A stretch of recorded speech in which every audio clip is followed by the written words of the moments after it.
अस्सलाम वालेकुम। आज मैं आपको गाइड करूंगा किस तरह आपने नस्ल में एनईटी के लिए अप्लाई करना है। जैसे कि आपको पता है कि आज से एनईटी की जो रजिस्ट्रेशन है वो स्टार्ट हो चुकी है। तो वीडियो बनाने का मकसद ये था कि आपको स्टेप बाय स्टेप गाइड किया जाए कि किस तरह आपने रजिस्ट्रेशन करनी है ताकि आपकी कोई मिस्टेक ना हो। अगर आपसे गलती होगी इस फॉर्म में और कल को आपके डॉक्यूमेंट्स भी चेक होंगे तो आपके लिए मसला बन सकता है, इसलिए आपने हर स्टेप को ध्यान से देखना है। आप वेबसाइट में लिखेंगे नर्स एनईटी रजिस्ट्रेशन, देन आपके पास जो पहला लिंक होगा आप उसे ओपन करेंगे तो आपके पास इंटरफेस आ जाएगा। जहाँ पे आपने जहाँ पे लिखा है जो न्यू रजिस्ट्रेशन फॉर एनईटी है, इसको आपने क्लिक करना है तो देन आपके पास इस तरह आ जाएगा। लॉगिन डिटेल्स आपसे पूछेगा कि अब आप रजिस्ट्रेशन के लिए अप्लाई करेंगे। यहाँ पे आपको सारी इंस्ट्रक्शन दी गई हैं, आपने उनको ध्यान से देखना है, जिसमें इंपॉर्टेंट ये है कि आपने कोई भी इंफॉर्मेशन रॉन्ग फिल नहीं करनी, क्योंकि आप इससे आपका एडमिशन भी कैंसिल हो सकता है। उसके अलावा आपने अपना नेम और पासवर्ड किसी से भी शेयर नहीं करना, क्योंकि इसी में आपकी पर्सनल डिटेल होगी। उसके अलावा आपका जो एनईटी है, आप टेस्ट देंगे उसके मार्क्स भी इसी अकाउंट में आपके आएंगे, तो आपने इसको प्रोटेक्ट करके रखना है, तो आपका एडमिशन के मसला बन सकता है। और ये वाला अकाउंट सिर्फ सेशन 2025 के लिए होगा।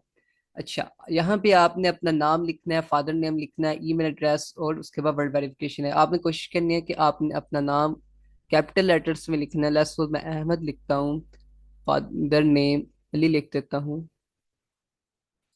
और ईमेल एड्रेस हम लिख लेते हैं।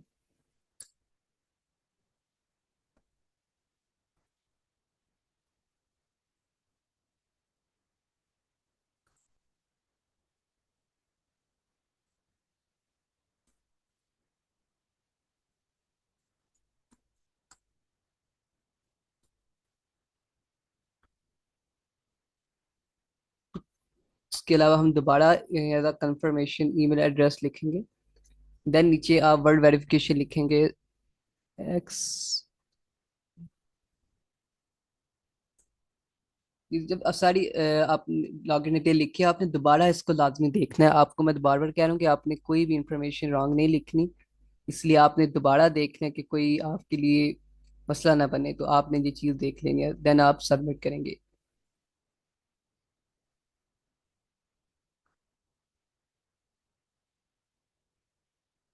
जी, इस तरह हमारे पास ये आ गया कि your user name password will unable you to log in, application form has been send to your email address. जो आपने ईमेल एड्रेस दिया है वहां पे आपको जो लॉगिन डिटेल है वो भेज दी गई है।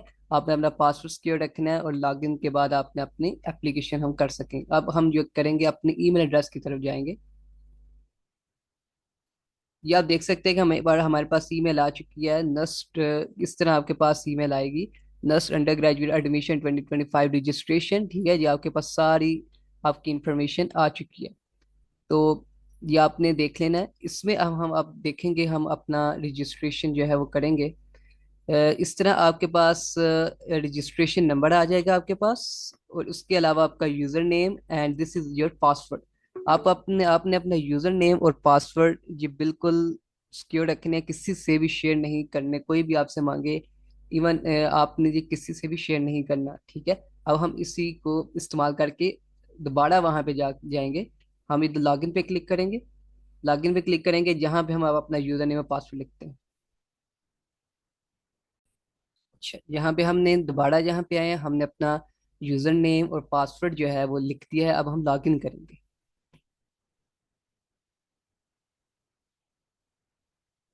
इस तरह जब आप लॉगिन के क्लिक करेंगे तो इस तरह आपके पास ये फॉर्म ओपन हो जाएगा। इसमें आपने ये चीजें ज़हन में रखनी है कि सबसे पहले आपका जो इधर लिखा हुआ है एप्लीकेशन फॉर्म, देन आपने यहाँ पे क्लिक करना है एप्लीकेशन फॉर्म पे।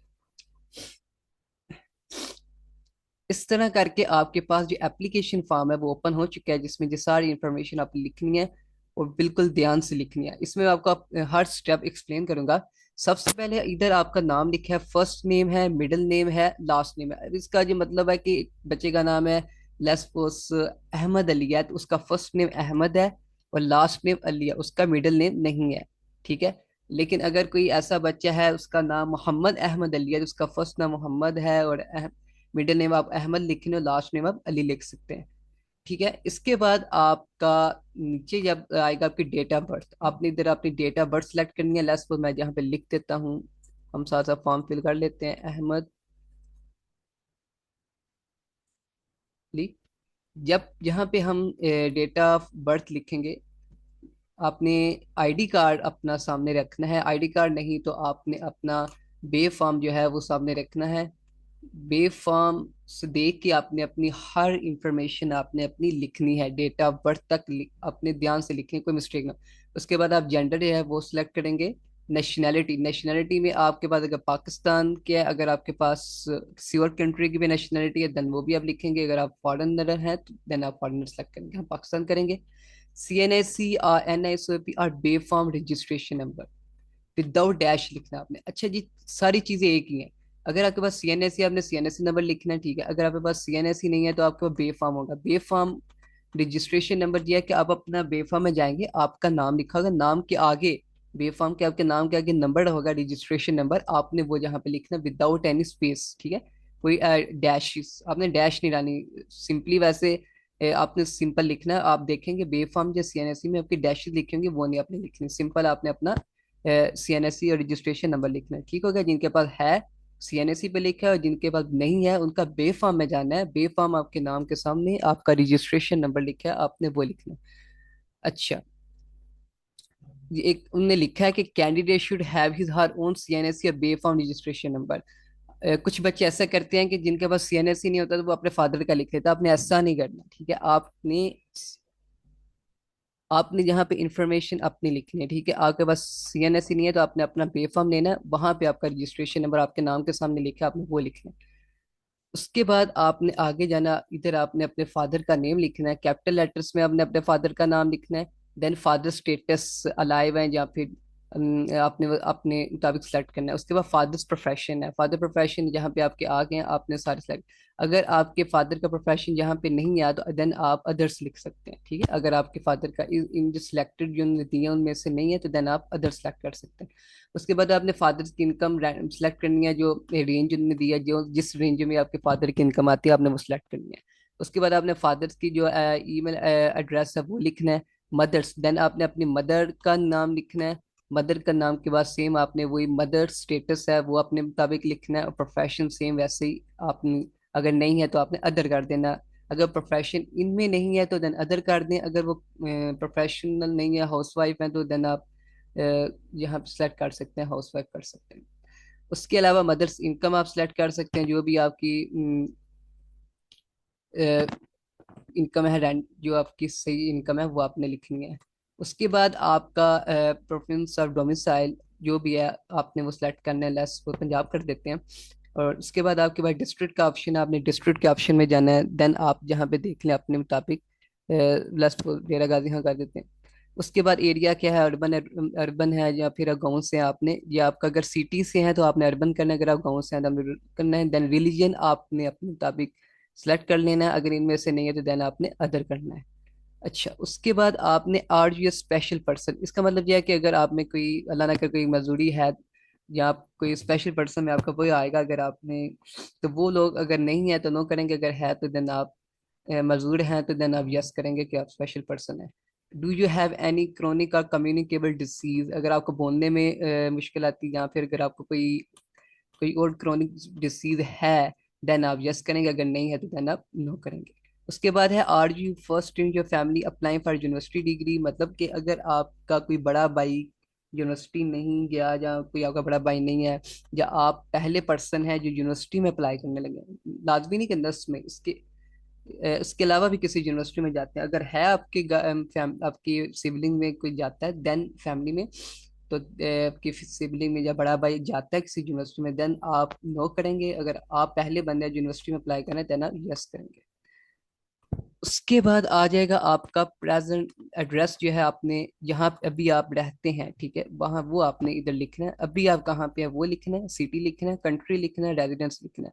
देन आपने परमानेंट एड्रेस, आपका परमानेंट एड्रेस जो है वो लिखना है कि आप ये पोस्टल एड्रेस है जहाँ पे आप अभी मौजूद हैं, जहाँ पे आपको अगर कोई लेटर वगैरह भेजना हुआ दसने तो आप जो है वो लिख सकते हैं, लेकिन मोस्टली ये परमानेंट एड्रेस ही होता है तो आप सेम यही लिख सकते हैं। उसके बाद आपने फोन नंबर लिखना है, ये भी आपने ध्यान से लिखना है, अपना अपना लिखना है, फादर का लिख लें। और उसके अलावा अगर आपका कोई पीटीसीएल का नंबर है देन आप वो भी लिख सकते हैं। उसके अलावा भी आपके पास ऑप्शन है, आप वो भी लिख सकते हैं, लेकिन एट लीस्ट आपने अपना नाम लिखना है लाजमी, और अपने फादर का नेम या फैमिली में नाम जो अपना नंबर है वो लाजमी लिखना है।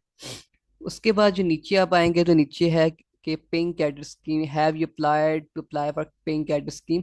ये बेसिकली ऐसा है कि नस्ट में जो कैडेट वगैरह, ये cadet scheme of army navy है, जहाँ पे अगर आपके फादर जो है वो आर्मी से बिलोंग करते हैं या नेवी से या एयर फोर्सेस, तो उनके लिए ये स्कीम है कि उनके लिए सीट्स ज़रा होती हैं कि वो स्पेसिफिक फील्ड में अप्लाई कर सकते हैं, उनका एक वो सीट्स होती हैं। उसके लिए अगर आपने अप्लाई करना है पेइंग कैडेट स्कीम के लिए देन आप यस करेंगे अगर आपके फादर आर्मी में है। अदरवाइज आप अ, जब आप यस करेंगे तो यहाँ पे आपका आगे kindly apply separately for the same to GHQ NHQ NEHQ accordingly. यहाँ पे अप्लाई करने के अलावा आपने GHQ में भी अप्लाई करना है। अगर आर्मी में, अगर नेवी में है तो NHQ, और अगर एयरफोर्स में देन EHQ में अप्लाई करना है। अगर नहीं है तो आपने नो करना है। उसके बाद आपने नीचे आएंगे तो अब आपका जो टेस्ट है, आपको पता है नस में कंप्यूटर बेस्ड टेस्ट भी होता है, पेपर बेस्ड टेस्ट भी होता है। फिलहाल अभी जो टेस्ट है वो इस्लामाबाद H12 कैंपस में, मेन जो कैंपस है उसका होगा, और कंप्यूटर बेस्ड होगा। देन आगे आ जाएगा आपकी मेन चीज, एकेडमिक बैकग्राउंड आपका। ये बहुत इंपॉर्टेंट इन्फॉर्मेशन है। एकेडमिक बैकग्राउंड जो है वो आपने सेलेक्ट करना है। अगर आप FSC या FA या इंटरमीडिएट से हैं देन आप इसको सेलेक्ट करेंगे। अगर आप OA लेवल या होम इकोनॉमिक्स से हैं देन आप इसको करेंगे, और अगर डिप्लोमा ऑफ एसोसिएट इंजीनियर है देन आप इसको करेंगे। हम FSC की तरफ जाते हैं। देन जब आप FSC में एक को सिलेक्ट करेंगे तो आपके पास ये ऑप्शन आ जाएगा, select HSC A level equivalent qualification. इसमें आपके पास ऑप्शंस आ गए हैं। इसमें आपने ये चीज ध्यान से देख ले, मैं आपको सारे बताता हूँ कि कैसे होगा। कि अभी तो है प्री इंजीनियरिंग ग्रुप, जिनका सीधा सीधा है प्री इंजीनियरिंग ग्रुप है, जिनने मैथ फिजिक्स केमिस्ट्री इंग्लिश वगैरह पढ़ी है, ठीक है, वो इसको करेंगे। प्री मेडिकल वाले ने बायोलॉजी की है। इसके अलावा भी कुछ बच्चे हैं जिनका कॉम्बिनेशन ऐसा है कि math physics and computer science, ये ICS के बच्चे होंगे। और इसके अलावा maths stats and computer science है मेजर सब्जेक्ट्स, ये ICS विद स्टैट्स वाले हैं। उसके अलावा pre medical with additional math, ये वो बच्चे जिन्होंने एड मैथ किया है वो अप्लाई करेंगे। Pre engineering with additional biology, mathematics and physics as two are them three major subjects. ये अब आपके A लेवल के जो सब्जेक्ट्स हैं आप सिलेक्ट करते हैं उसके मुताबिक। अच्छा, आपने क्योंकि बच्चों का सवाल होगा कि किस तरह हमें पता चलेगा कि हम एलिजिबल हैं किसी फील्ड के लिए या कंप्यूटर साइंस के लिए या नहीं। तो उसके लिए भी मैं आपको लास्ट में शेयर करूंगा कि आप वहां से देख के अपने सब्जेक्ट देख के पता करवा सकते हैं कि आप एलिजिबल हैं या नहीं। यहाँ पे देन आप अपना FSC की तरफ हम चलते हैं, जहाँ पे आप नीचे जाएंगे तो आपके पास ये मुख्तलिफ डिफरेंट ऑप्शंस आ गए हैं। जहाँ पे प्री इंजीनियरिंग ग्रुप है, प्री मेडिकल ग्रुप है, ICS है, ICS स्टैट्स है, pre medical additional biology, pre engineering with additional biology, maths and physics, and then accounting and finance, and FA और इक्विवेलेंट विद मैथ और accounting और finance. यहाँ पे एक चीज़ आपने ये भी माइंड में रखनी है कि यहाँ पे आप देखेंगे कि आप कोई भी आप सिलेक्ट करेंगे ना, लेट्स सो मैं प्री मेडिकल करता हूँ, देन हम नीचे देखेंगे तो आपको नीचे ऑप्शन नजर आ जाएंगे कि आप कहाँ कहाँ अप्लाई कर सकते हैं, ठीक है, जहाँ पे आप अप्लाई कर सकते हैं। उसके अलावा आप देखना चाहते हैं कि लेट्स वो मैं हूँ math with ICS with stats वाले बच्चे हैं, वो देखेंगे तो नीचे उनके पास ये ऑप्शन आ जाएंगे कि वो कहाँ पे अप्लाई कर सकते हैं। इसके अलावा आप इस नर्स ने नीचे ये भी लिखा है कि आप अप्लाई करने से पहले अपना एलिजिबिलिटी क्राइटेरिया भी कंफर्म कर सकते हैं, जो हम देखना चाहते हैं। वो भी आप देख सकते हैं, वो मैं आपको बता दूंगा कि कैसे करना है, लेकिन जहां से भी आपको आइडिया हो जाएगा कि आप अप्लाई कर सकते हैं या नहीं कर सकते, तो ये आपके पास ऑटोमेटिकली आ जाएंगे आप कहाँ अप्लाई कर सकते हैं। लेट्स सपोज आप देखें मैं लिखता हूँ ये मैथमेटिक्स है one of three major subject, then आप इसको सिलेक्ट करेंगे तो आपके पास ये ऑप्शन आ जाएंगे कि आप जहाँ जहाँ पे अप्लाई कर सकते हैं। तो लेट्स सपोज हम जाते हैं जी प्री मेडिकल ग्रुप की तरफ चलते हैं, या pre engineering pre medical group की तरफ जाते हैं, क्योंकि major change pre medical group में आए थे। देन आपको मैंने जहाँ पे एक बात बतानी है। देन आप यहाँ पे अपने ईयर ऑफ पासिंग लिखेंगे कि आपने कब जो अपना अपना 9-10 के जो आपके एग्जाम्स हैं कब दिए थे। जब जो आपका रिजल्ट आया था ना 19 का, वहां पे जाएंगे, नीचे देखेंगे तो ईयर ऑफ पासिंग लिखा होगा अपने रिजल्ट के नीचे। तो आपका उसके मुताबिक आप यहाँ पे लिख सकते हैं। आपका लेट्स सपोज होगा, लेट्स 2022 कर लेते हैं, ईयर ऑफ पासिंग है। देन आप इधर अपने टोटल मार्क्स लिखेंगे 1200। अब 10 मार्क्स लेट्स सपोज आपके 1100 है। तो देन आप देखिए ऑटोमेटिकली आपकी मार्क परसेंटेज बन के आ चुकी है। उसके बाद अपना स्कूल कॉलेज लिखेंगे, जो हम जो सा आपका स्कूल कॉलेज है आप वो लिखेंगे। उसके बाद आप जो है अपना बोर्ड सेलेक्ट करेंगे। या बोर्ड सेलेक्ट करेंगे जहाँ पे आपका आ जाएगा, फर्ज करें कराची बोर्ड कर लेते हैं। इसके अलावा देन आ जाएगा HSC इंटरमीडिएट पार्ट 1। ये आपका फर्स्ट ईयर का जो रिजल्ट है वो उसकी आपने इंफॉर्मेशन देनी है। और आपने अगर कुछ बच्चे जो हैं वो फ्रेश हैं, उनका सिर्फ फर्स्ट ईयर का आया होगा, आपने सिर्फ वही लिखनी है। देन आप इधर लिख सकते हैं 2023 मार्क्स जितने भी हैं आपके 560। अब 10 मार्क्स आपके जितने भी हैं आप लिख लें, 500 लिख लें। तो इधर आप अपना स्कूल और कॉलेज का नाम लिखेंगे जहाँ पे आपकी मार्क्स परसेंटेज आ जाएगी। एंड देन आप कोई भी बोर्ड सेलेक्ट कर लें जो जो सा आपका है अपने मुताबिक। और लेट्स सपोज हम कराची ही करते हैं। उसके बाद कुछ बच्चे रिपीट करते हैं तो उनका रिजल्ट जो है वो मुकम्मल आया होगा। जहाँ पे कंप्लीट लिखा हुआ है, आपने अपनी FSC का मुकम्मल जो रिजल्ट है वो लिखना है। दैट्स व्हाट यहाँ पे हम लिख देते हैं 2024। और जब आपके फर्स्ट ईयर सेकेंड ईयर मुकम्मल हो जाएगी तो देन आप यहाँ पे भी लिख सकते हैं आपके जितने मार्क्स बनने, जहाँ पे आप अपना स्कूल और कॉलेज लिखेंगे। एंड देन आप अपना बोर्ड लिखेंगे। अच्छा, उसके अलावा आपने एक और चीज़ करनी है कि ये जो पोर्शन है एकेडमिक रिजल्ट का सारा, इसको आपने दोबारा देखना है। क्यों देखना है कि अगर आपकी यहाँ पे आपके नंबर वगैरह गलत लिखे गए या गलती से आपने लिख दिए, तो देन आप कल जब आपका एडमिशन हो जाएगा तो नर्स आपसे डॉक्यूमेंट्स मांगेगी। डॉक्यूमेंट्स आपके फिर वेरीफाई किए जाएंगे। अगर वहाँ पे कोई आपकी मिस्टेक्स आई नंबर वगैरह में एकेडमिक रिजल्ट में, तो आपका एडमिशन कैंसिल हो सकता है। उस नीचे लिखा भी हुआ है, I clarify that academic information provided above is accurate, complete, and honestly presented by me. Misleading, inaccurate information would result in cancel of admission at any stage। इसलिए मैं कह रहा हूँ कि आपने दोबारा इस चीज को देखना है। उसके बाद नीचे जाएंगे, आपके पास ये सारे ऑप्शन ओपन है कहाँ कहाँ पे आप अप्लाई कर सकते हैं।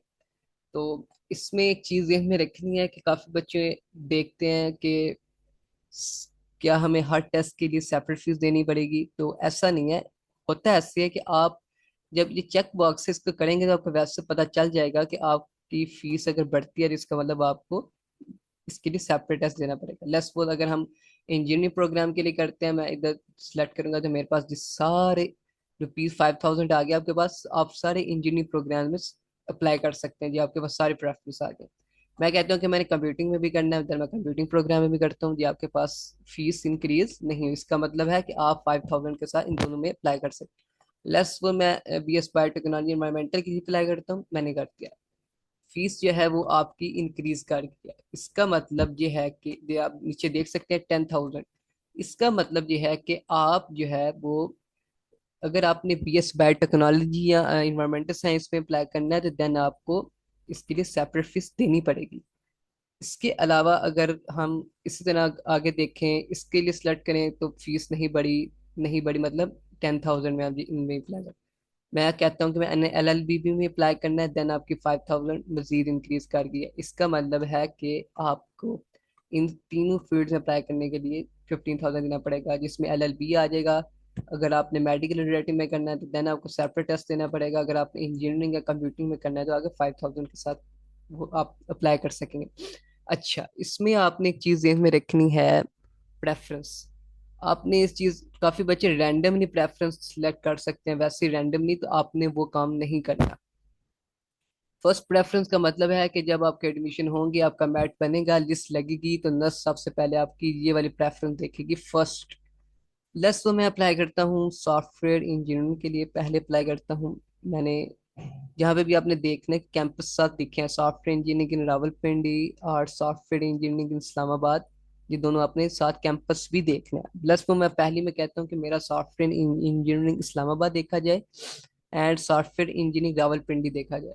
जब आपका मेरिट बनेगा तो देन पहले आपका देखा जाएगा कि क्या आपका सॉफ्टवेयर इंजीनियरिंग इस्लामाबाद कैंपस में बनता है। अगर नहीं बनता देन वो आपके नेक्स्ट प्रेफरेंस में जाएंगे, सॉफ्टवेयर इंजीनियरिंग रावलपिंडी की तरफ जाएंगे। ठीक है। अगर वहां भी नहीं बनता देन आपकी नेक्स्ट प्रेफरेंस देखेंगे, तो आपने उसके मुताबिक अपनी प्रेफरेंसेस देने हैं। देन आपके पास इंजीनियरिंग में 12 ऑप्शन है, आप कोई भी प्रेफरेंस सेलेक्ट कर सकते हैं। ठीक है। उसके बाद आ जाएगा कंप्यूटिंग प्रोग्राम में। कंप्यूटिंग प्रोग्राम में भी आपके पास 4 ऑप्शन है। पहले में अगर आप चाहते हैं कि मैं कंप्यूटर साइंस में अप्लाई करूँ इस्लामाबाद कैंपस, देन आप चाहते हैं कि artificial intelligence, data science, and then last में आप चाहते हैं जी आर्ट BS इन कंप्यूटर साइंस आप अप्लाई करना चाहते हैं क्वेटा कैंपस में। तो इस तरह आप कंप्यूटिंग प्रोग्राम्स के लिए भी प्रेफरेंस दे सकते हैं। नेक्स्ट है आपके पास बायोटेक्नोलॉजी के लिए भी आप उसी के मुताबिक अपने मुताबिक जो भी प्रेफरेंस देना चाहिए आप दे सकते हैं। इस तरह आपको मैंने एक चीज़ बता दी कि अगर आपको ये पता करवाना है कि आप एक टेस्ट के साथ कितनी जगह अप्लाई कर सकते हैं, ये आपको पता चल जाए कि 5000 के साथ आप इंजीनियरिंग का कंप्यूटिंग के साथ अगर आपने बायोटेक्नोलॉजी में भी करना है देन आपको मजीद 5000 देने पड़ेंगे। इस तरह BS केमिस्ट्री के लिए भी आपको, आप BS केमिस्ट्री के लिए भी आपकी फीस इंक्रीज नहीं की, इसका मतलब आप 10,000 15,000 में BS केमिस्ट्री में भी अप्लाई कर सकते हैं। अगर मैं बिजनेस के लिए भी करूँ देन भी फीस इंक्रीज नहीं हुई। ठीक है। इस तरह आप अगर सब फील्ड में अप्लाई करना चाहते हैं तो देन आपको 15,000 देना पड़ेगा। हर फील्ड के लिए सेपरेट फीस नहीं है। उसके बाद आप LLB के लिए ये चीज नीचे लिखी है कि कैन बी एंटर्ड जो है LLB में अप्लाई करने के लिए साथ आपको लैट एक टेस्ट है, यूसर लेती है, HEC लेती है, आपने वो टेस्ट भी देना होता है, उसको भी पास करना होता है, देन आप वो भी लिखेंगे इधर। अगर नहीं है तो आप बाद में भी लिख सकते हैं। ठीक है। लेकिन नीचे लिखा है कि मैंडेटरी है लैट को पास करना।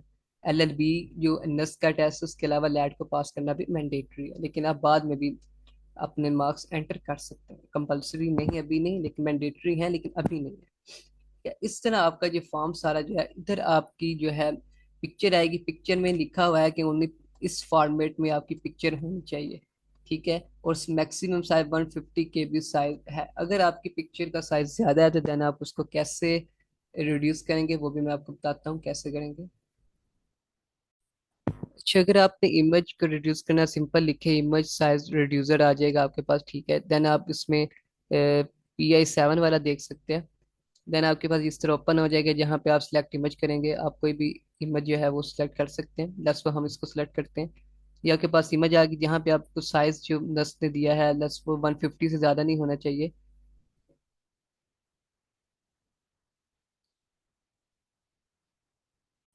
जी। इधर आप लिख सकते हैं शायद 100 KB लिख सकते हैं और देन हम यहाँ पे रिड्यूस साइज कर देंगे।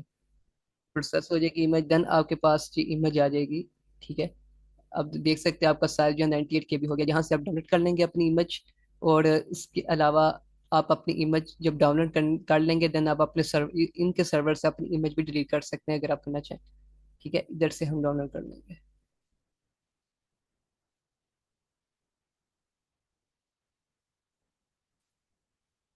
बस वो हम लिखते हैं रिड्यूस। उसके बाद इमेज करने के बाद हम जहाँ से अपनी इमेज डिलीट भी कर सकते हैं। आपकी इमेज जो है सर्वर से डिलीट हो चुकी है।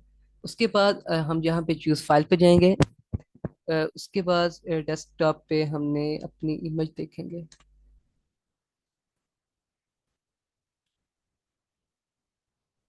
ओके। उसके बाद अब आया sir photo from terms and conditions. जब आपने अपनी इमेज सेलेक्ट कर ली है उसके बाद आया सर फोटोज की जो टर्मिनल है। उसके बाद चूज फाइल करेंगे, यहाँ पे हम अपनी इमेज देखते हैं। कहाँ पे गई? अपलोड फोटो पे सेलेक्ट कर देंगे। ठीक है। अब यहाँ पे उसने लिखा है कि आपकी जो इमेज है सिर्फ इसी फॉर्मेट में होनी, PNG, GIF, JPG। अब हम ऐसा करें कि हम अपना फॉर्मेट भी चेंज करेंगे। अब मैं आपका फॉर्मेट चेंज करना बताता हूँ कि आपने फॉर्मेट कैसे चेंज करना है। अच्छा। यहाँ पे हम मैंने आपके लिए ये वेबसाइट है, यहाँ से आपने अगर कोई भी अपना साइज इमेज का चेंज करना है या फॉर्मेट चेंज करना है तो आप यहाँ से लिखेंगे I love IMG। ठीक है, आपने ये लिखना है। देन आपके पास ये ILOveIMG.com लिखेंगे तो आपके पास ये वेबसाइट ओपन हो जाएगी। नीचे आपके पास काफ़ी ऑप्शन आ जाएंगे और ये वेबसाइट बिल्कुल फ्री है। ठीक है, आप अगर अपनी इमेज को कंप्रेस करना चाहते हैं या रीसाइज करना चाहते हैं, इमेज क्रॉप करना चाहते हैं, या फिर आप कन्वर्ट कर सकते हैं उससे इस फॉर्मेट में, जेपीजी जेपीजी का फॉर्मेट में कन्वर्ट कर सकते हैं। जैसे कि नस्ती ने लिखा है, आप PNG में कर सकते हैं, JPG में कर सकते हैं, तो आपके पास वो फॉर्मेट भी मिल जाएगा। जी फॉर्मेट आप इसको सिलेक्ट करेंगे, देन यहाँ पे आप ट्रांसफर कर सकते हैं इस फॉर्म सब फॉर्मेट से इमेज को इस फॉर्मेट में कन्वर्ट कर सकते हैं। देन आप यहाँ पे सिलेक्ट इमेज करेंगे और आपके पास जो भी इमेज आएगी आप उसको फट के मैं सिलेक्ट करता हूँ, इसको मैं कन्वर्ट कर दूंगा PNG, ये सारी आपकी इमेज कन्वर्ट हो चुकी है। अब आप अपनी इमेज को डाउनलोड कर सकते हैं जहाँ से। ठीक है, इसके अलावा आपके पास ये भी ऑप्शन है कि आप यहाँ से अपना इमेज को कंप्रेस कर सकते हैं। ठीक है, जहाँ से सेम मैंने वो इमेज सेलेक्ट करते हैं। ठीक है, आप जाएंगे इधर, दस को मैं इसको सेलेक्ट करता हूँ। ठीक है, आप जहाँ कंप्रेस करेंगे तो आपकी इमेज का साइज भी छोटा हो जाएगा। देन आप इसको अप्लाई कर सकेंगे जहाँ पे इस आपका 150 KB वाला ऑप्शन भी हो जाएगा। देन आप अपने फॉर्मेट भी चेंज कर सकते हैं। फिर उसके बाद यहाँ पे आप फोटो अपलोड कर देंगे, देन आपकी पिक्चर अपलोड हो जाएगी।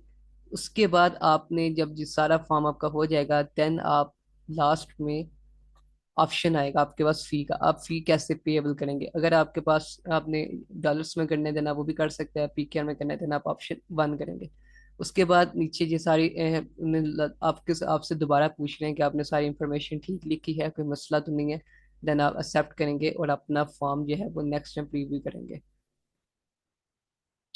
इसमें आपने अब ये चीज़ दोबारा आप अपना फॉर्म देखेंगे, स्पेशल अपना जो आपके अकेडमिक रिकॉर्ड है आप उससे दोबारा देखेंगे। ठीक है, देन जब अपना फॉर्म दोबारा देख लेंगे, देन आप नेक्स्ट स्टेप प्रीव्यू फॉर्म में करेंगे तो आपके पास दोबारा ये फॉर्म आ जाएगा। देन आपके पास सबमिट का ऑप्शन आएगा, आपने वो सबमिट कर देना है।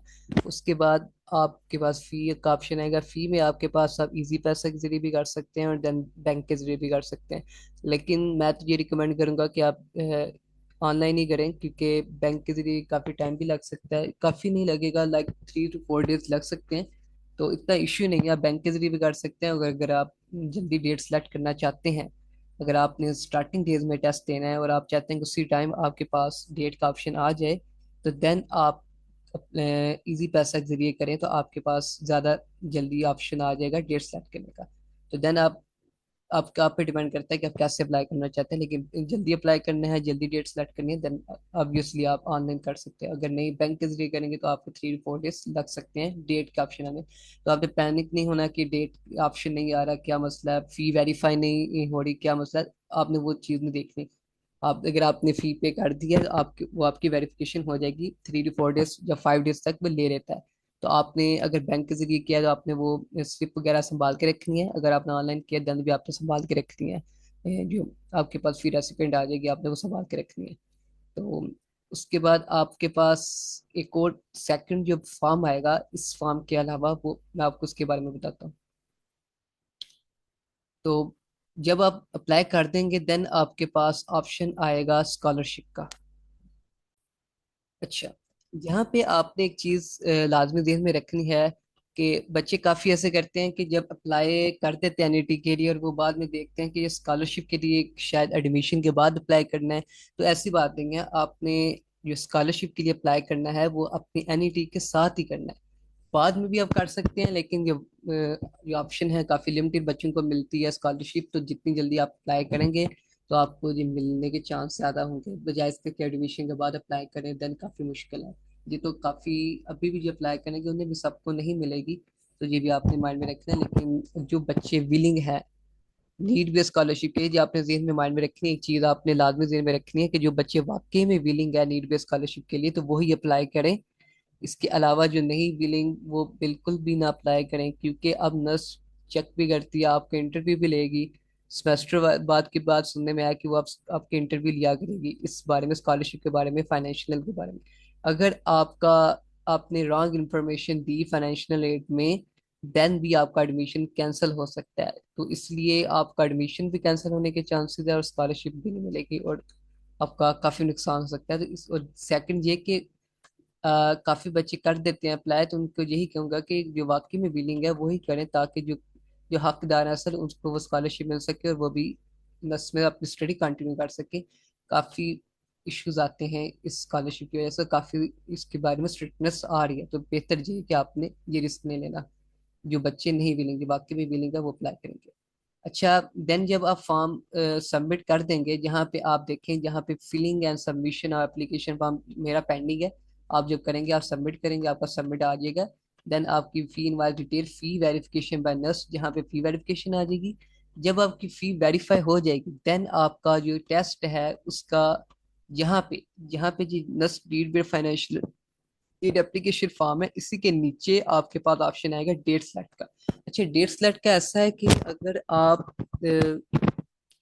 लेट अप्लाई करते हैं इसमें डेट के लिए, नॉट इन इस एनईटी रजिस्ट्रेशन फॉर्म में, अगर आप डेट सेलेक्ट लेट करेंगे तो आपको नेक्स्ट डेट मिलती रहेगी। वो डिपेंड करता है कि कब तक बच्चे इनिशियल डेट सेलेक्ट कर रहे हैं। जैसे जैसे बच्चे इनिशियल डेट सेलेक्ट करते जाएंगे तो आपको डेट आगे मिलती जाएगी। और अगर आप अप्लाई नहीं कर अगर आप डेट सेलेक्ट नहीं करेंगे तो नर्स ऑटोमेटिकली आपकी डेट सेलेक्ट कर देगा।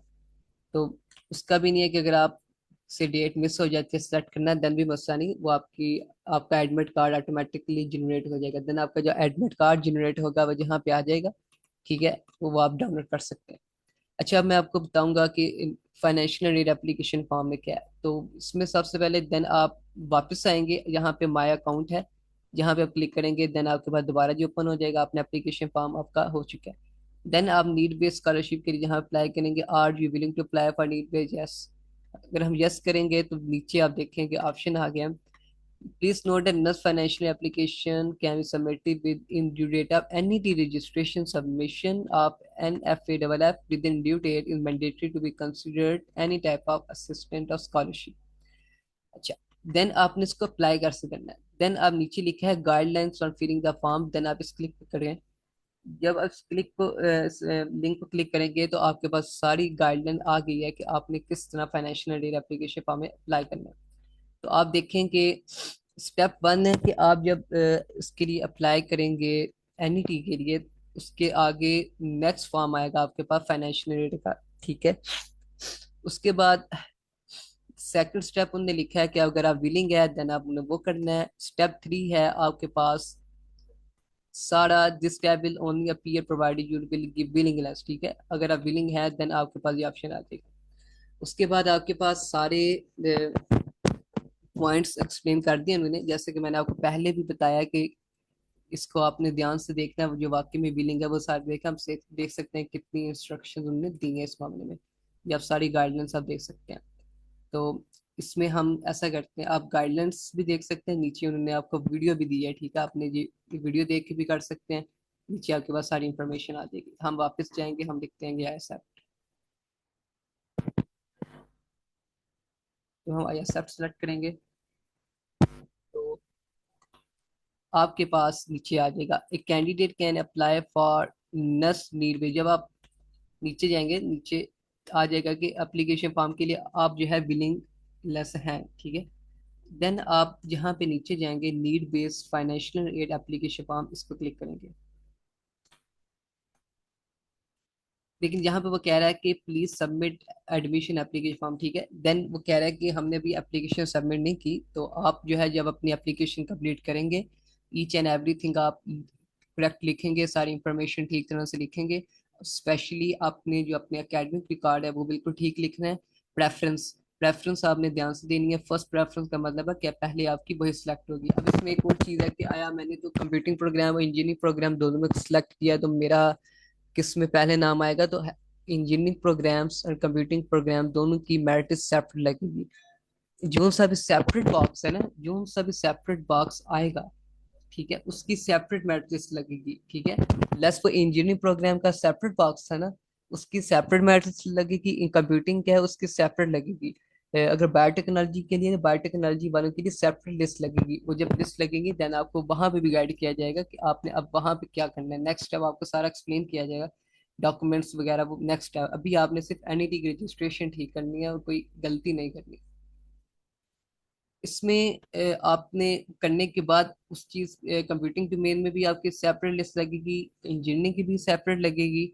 उसमें फिर आपकी प्रेफरेंस देखी जाएगी। जैसे इंजीनियरिंग में आपका मैकेनिकल पहले था, इंजीनियरिंग में मैकेनिकल में पहले आएगा। कंप्यूटिंग में पहला सीएस था, तो सीएस कंप्यूटिंग में सीएस पहले आएगा। ठीक है, वो सेपरेट लिस्ट चलती रहेंगी आपकी। देन वो आपकी चलेगी, और कैसे अप्लाई करना है, फीस क्या दोनों में देनी है, वो सारे क्वेश्चन आपके तब सॉल्व किए जाएंगे जब आपका एडमिशन प्रोसेस स्टार्ट हो जाए, मेरिट पोजीशन अनाउंस होंगे। अभी आपने इस चीज़ की टेंशन नहीं लेनी, अभी बस आपने अपनी प्रेफरेंस ध्यान से देनी है। पहली प्रेफरेंस का मतलब पहले आपको उसके लिए सिलेक्ट किया जाएगा, और जो डोमेन सेपरेट है लाइक इंजीनियरिंग एंड कंप्यूटिंग है, तो उनकी लिस्ट सेपरेट लगेगी। उस चीज़ की आपने टेंशन नहीं लेनी कि आया मेरा उसमें नाम आएगा या नहीं आएगा। अगर आपका मैट बनता हुआ तो आपका कंप्यूटिंग डोमेन में भी नाम आएगा, इंजीनियरिंग में भी आ जाएगा, और इन दोनों की लिस्ट भी सेपरेट लगेगी। उसके बाद आपने जब आप फॉर्म सबमिट कर देंगे, देन आप नस्ट नीड बेस्ड स्कॉलरशिप के लिए फॉर्म आपके लिए ओपन हो जाएगा। अप्लाई कैसे करना है, देन आपके पास ये सारी गाइडलाइंस आपके पास है कि आपने, मैं चलिए आपको एक्सप्लेन कर दूं कुछ मेन मेन स्टेप्स। लाइक आपने screening of applicant will be done on basis of information provided in NFAAF, so make sure that you fill out each section of the application carefully. उसके बाद आपने अपने parent की मौजूदगी में सारी information लिखनी है। नेक्स्ट आप देख सकते हैं कि any false information will lead to cancellation of admission and recovery of dues. ठीक है, आपका एडमिशन भी कैंसिल हो जाएगा और आपको आपकी फीस भी वापस नहीं की जाएगी, अपने वो भी ध्यान में रखना है। There are various section of your application जहाँ पे आपने अपनी अटैच सॉफ्ट कॉपीज लगानी है, साइज लेस देन 250 KB। इसका मैंने आपको बता दिया कैसे अपने साइज कम करना है। आप I love IMG में जाके ये सारी चीजें कर सकते हैं। उसके अलावा हर डॉक्यूमेंट वहाँ पे बताया गया आपने कौन सा डॉक्यूमेंट सबमिट करना है। उसके अलावा आपने इंफॉर्मेशन ठीक लिखनी है। Section the status for the section will change to complete आ जाएगा। ठीक है, आपने सारे स्टेप बाय स्टेप करना है। लास्ट में उन्हें आपसे अंडरटेकिंग भी मांगेंगे कि आपने जो सारी इंफॉर्मेशन लिखी है वो बिल्कुल ठीक है या नहीं। अगर आपने गलत लिखी तो आपका एडमिशन कैंसिल हो सकता है, इसलिए वो आपसे अंडरटेकिंग लेके कि अगर आपकी इंफॉर्मेशन गलत हुई आपका एडमिशन कैंसिल हो जाएगा।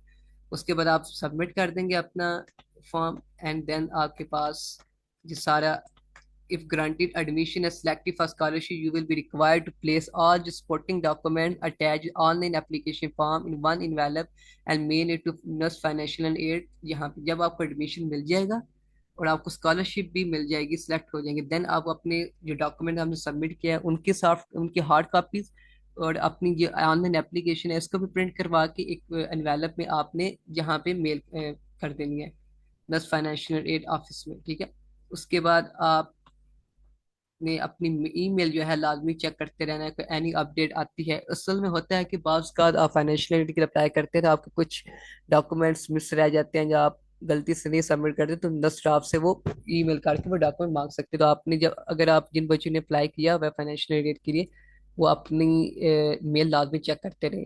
अपना स्पैम फोल्डर भी चेक करते रहे कि कोई आया डॉक्यूमेंट मिसिंग तो नहीं वो मांग रहे, कोई डॉक्यूमेंट ठीक अपलोड नहीं है वो भी मांग सकते हैं। एनी इंफॉर्मेशन तो आप उनको उसी टाइम देंगे, नहीं तो आपकी स्कॉलरशिप खतरे में है। उसके बाद आपने सबमिट योर एनईडी एप्लीकेशन, आप ये वीडियो देख सकते हैं आपने क्या करना है, आपने कैसे अप्लाई करना है, आपको ये पता चल जाएगा। और एलिजिबिलिटी क्राइटेरिया फॉर स्कॉलरशिप तो वो डिपेंड करता है, डिपेंड ऐसे करता है कि आपके सारे फैक्टर्स देखे जाते हैं। आया आपकी फादर की इनकम देखी जाती है, आपके सिबलिंग्स कहाँ पढ़ते हैं, कितना खर्चा है, घर का कितना खर्चा है, बिजली के खर्चे कितने हैं, आपसे बिल भी मांगेंगे। उन सबको, इन सब चीज़ों को देख के आपको स्कॉलरशिप दी जाएगी। ऐसा नहीं है कि अगर आपके फादर 1 लाख कमाते हैं आपको नहीं मिलेगी। हो सकता है आप 5 भाई और आप पांचवी यूनिवर्सिटी में जाते हैं, देन पांचवी यूनिवर्सिटी फिर मैनेजेबल ही नहीं है। आप वो भी देख सकते हैं, वो इस चीज को भी देखते हैं, आपके घर के खर्चों को भी देखते हैं। और अगर उन सब चीजों को देख के उनको लगता है कि इनके लिए मैनेज करना मुश्किल है नस की फीस, देन वो आपको स्कॉलरशिप देंगे। तो आपने ये सारे फैक्टर्स माइंड में रखने हैं और सारी इंफॉर्मेशन आपने करेक्ट देनी है। हर जो इंफॉर्मेशन देनी है आपने, आपके पास वो सबूत हो गया हाँ जो मैंने दी इंफॉर्मेशन दिया, आपके पास उसकी कॉपी हो, हार्ड फॉर्म में भी हो, सॉफ्ट फॉर्म में भी हो। तो इस तरह आप जब अपनी फाइनेंशियल एड के लिए अप्लाई कर देंगे तो आपका ये फॉर्म सबमिट हो जाएगा। आपको इसके अलावा जो चीज़ है, देन आप अप्लाई कर देंगे, आपके पास डेट का ऑप्शन भी आ जाएगा। देन आप अपने मुताबिक जो आपको डेट सही लगती है आप वो सेलेक्ट करेंगे। उसके बाद आपका एडमिट कार्ड जनरेट हो जाएगा, जहाँ से आप अपना एडमिट कार्ड डाउनलोड कर सकते हैं, प्रिंट करवा सकते हैं और अपनी डेट के मुताबिक टेस्ट देना है। टेस्ट में आपके लिए वो चीज़ें हैं मेन, आई डी कार्ड नहीं तो आप अपना डिग्री, मैट्रिक की डिग्री जहाँ पे आपकी पिक लगी होगी आप वो ले सकते हैं साथ, देन अपना एडमिट कार्ड और अपना टेस्ट दे सकते हैं। और उसमें एक और चीज़ है कि अगर आपको कहीं भी मसला आता है आपके फॉर्म में, अगर आपने गलती से कोई भी इंफॉर्मेशन आपसे करेक्ट इनकरेक्ट लिख दी गई है, कोई भी मसला आता है, देन आप क्या करेंगे, आप नीचे जाएंगे, फॉर्म के नीचे जो लिखा हुआ है कॉन्टेक्ट अस, ठीक है, जहाँ पे आप सेलेक्ट करेंगे, जब कॉन्टेक्ट अस पे सेलेक्ट करेंगे तो देन आपके पास ये सारे नर्स ने आपको नंबर दिए हुए हैं और ईमेल एड्रेस भी दी हुई है। हर सेक्शन सेपरेट है, ठीक है। अगर आपके एनईटी के रिलेटेड कोई क्वेश्चन है, देन आप यहाँ पे आपको नंबर दिया, आप कॉल कर सकते हैं, देन नहीं तो आप इनको ईमेल कर सकते हैं इस एड्रेस पे। उसके अलावा अगर आपके एसीडी या सैट का कोई इश्यू है तो आप इनको इनको कांटेक्ट करेंगे। अगर आपका फी डिपॉजिट या वेरिफिकेशन का अगर आपको लगता है 5 दिन, 6 डेज हो गए, देन भी वेरिफिकेशन नहीं आई, तो देन आप इन पर इनसे कांटेक्ट कर सकते हैं या फिर ईमेल कर सकते हैं। अगर आपका स्कॉलरशिप के रिलेटेड कोई क्वेश्चन है कि आया, कोई भी क्वेश्चन आपका स्कॉलरशिप के बारे में है कि ये चीज़ कैसे अप्लाई करना है, या कोई मसला आ रहा है कहीं भी एलिजिबल हैं या नहीं, देन आप यहाँ पे कांटेक्ट कर सकते हैं फीस सेक्शन वाले में। ठीक है, आपको इसमें ईमेल एड्रेस ईमेल कर सकते हैं, उसके अलावा आप उनसे कॉल भी कर सकते हो तो आपको रिस्पॉन्स देंगे। ठीक है, इसके अलावा अगर आपका कोई क्वेश्चन है कोई भी एनईटी की रजिस्ट्रेशन के बारे में या एनीथिंग एल्स, तो आप कमेंट सेक्शन में हमें कमेंट कर दें, हम आपको आपका क्वेश्चन का आंसर देने की कोशिश पूरी करेंगे। शुक्रिया।